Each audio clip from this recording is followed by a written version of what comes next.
And welcome to Hannity. And tonight we begin with this Fox News alert. Guess what? Every American is suffering. There is no question. Joe Biden's policies have been an unmitigated disaster, both at home and abroad. As a result, Joe Biden is now the most unpopular president in the modern era. Now, you'd be hard-pressed to find anyone who approves of his performance in office. Yesterday, look at this crowd. A handful, 30 people showed up to the president's big publicized speech in New Hampshire. Can you imagine if Donald Trump held an event and only 30 people showed up? What would the media reaction be then? Of course, many of Biden's problems, they are very obvious, but they are hurting the American people. His obvious declining cognitive abilities, his public bouts of anger, confusion, shaking hands with the air, Joe's constant stream of lying and blame, and the ongoing scandal, of course, surrounding Zero Experience Hunter, and, of course, the Biden family syndicate. But at the very core of Biden's failed presidency are his terrible policies, and all of these policies are hurting you, we, the American people. Biden, like any modern Democrat, is required to prove his loyalty to the religious cult of climate alarmism. He cannot deviate. In order to demonstrate this devotion, Biden took a wrecking ball to America's oil and gas industry on day one, and naturally, predictably, gas prices went way up. Heating and cooling prices went way up. The price of goods and services, which require transportation and energy, they also went up. Everything you buy at every store you go to is costing a hell of a lot more. Add to these rising costs, Biden pumped trillions of dollars into what is an already hot economy, much of it in the name of climate change alarmism. And according to one FoxNews.com report, some of those funds earmarked for COVID-19 relief, their investigation shows they were used by Joe Biden's EPA to pay for grants promoting, quote, green infrastructure and environmental justice. And one nonprofit actually received money for storytelling and tree walks to increase awareness surrounding inequitable tree canopy cover. What the hell is this? Now, this is the same administration that ran out of COVID tests and monoclonal antibodies over Christmas, and that's how they're spending COVID relief money? Now, Americans from every race, every background, they are struggling under Joe Biden's crippling, record-high inflation. Most of them do not have time to explore racist tree canopies. Now, those with fixed incomes, the poor, the middle class, they are getting hurt the worst, with many Americans now forced to dip into their retirement savings to battle this 40-year high of inflation. But the eco-socialists that now run the Democratic New Green Deal Socialist Party, they're happy. They don't seem to care about retirees. They don't care about so many Americans living paycheck to paycheck. They never have, and nor do they seem to care at all about the high price of gasoline. We're told if you don't like it, get used to it until we have clean, new energy, and buy yourself an electric car. They tell us that over and over again. New Green Deal Socialist Democrats care about one thing: power. Power over the Democratic Party, power over the White House, and power over we, the American people. Climate hysteria, it's really just a front. As we pointed out at the time they unveiled this insanity, it has nothing to do with the environment. It has everything to do with redistribution of wealth and socialism. The earth is not ending. We are not doomed. No one really believes that lie. The religious climate alarmist cult is really just a means to an end. But like all cults, once you're in, have a hard time leaving, if at all. Once you're in, you're in. So no matter how bad things get, no matter how low Biden's poll numbers go, he will stay the course and double down and triple down on stupid. And that's why today Biden's climate czar, John Kerry, stepped off his private jet and announced that the administration's war on fossil fuels will continue, no matter how high gas prices go. Just got off his own little private jet. Nice, big, fat carbon footprint that he left behind. Take a look.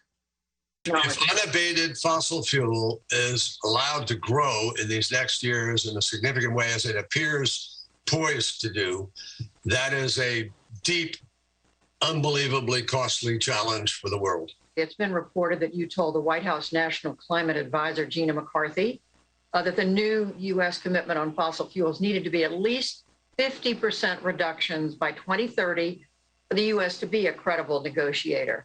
Is that a goal that's still realistic? Well, Gina McCarthy didn't need me to suggest a level. And so Gina and her team and the rest of us who were involved in the process all agreed that a 50 to 52% reduction was something we could achieve. It's realistic. Let me interpret this for you. He does not care about the high price of everything, a 40-year record high inflation, record high gas prices, record high prices for everything you buy in every store. He cares more about his climate religious cult. Another top Biden advisor also reassuring Democrats that Biden remains absolutely committed to banning drilling on public lands.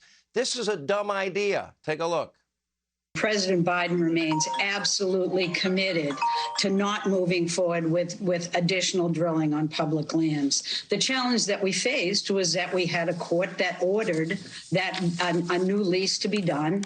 The Department of Energy had no choice but to put it out. But they also found ways to reduce the size of that and its impact. And we'll keep doing what we need to do to appeal those decisions and to make our case in a court. Ultimately, the administration's war on oil and gas, this is a massive scam as Biden restricts domestic production of fossil fuels. Think about this. Now, we're buying more fossil fuels from places like Iran and Iraq, and he's sending emissaries to Venezuela, and he's begging Saudi Arabia, OPEC nations, until recently Russia. The administration has literally been begging OPEC to produce more oil. Of course, that oil is extracted abroad without EPA regulations, and then it's shipped on a gas-powered boat across the ocean. That's how it gets here. In other words, Biden's restrictions are actually making the environment worse and energy even more expensive, all while putting your and our national security at risk. But none of that matters to Joe Biden and his fellow New Green Deal Democratic Socialists.